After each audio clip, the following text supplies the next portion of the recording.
الشبيبة ينسى مشاكله يلعب خطيرة بالراس والكرة اوت لمصطفى شوبير. الملعب يمشي الكناري ضربة راس خطيرة والحارس شوبير يتصدى ويتألق. ما زال الضغط في كرة ثانية رائدة. التسديدة الجزائرية رائدة العرضية خطيرة ملعوبة مش ممكن والهدف الأول يضيع بطريقة غريبة. مش ممكن رأس الكرات.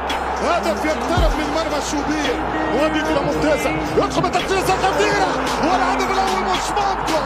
الأهلي محظوظ ونادي القبائل تتمنى عليه الكرة في أخطر حضور. كرة تمشي من الشبيبة على القائم الثاني بالراس خطيرة جدا ولكن في خطأ. الكرة القادمة ستكون لنادي الشبيبة والحارس موجود. ممكن لا يخرج على اليمين خطيرة للنادي الأهلي صعبة ومرت مسألة الإمكانية مرة أولى مرة ثانية. كرة هدف وين يا بن رمضان؟ كرة بعيدة من بن رمضان ضاعت 2010 1-0 للكناري.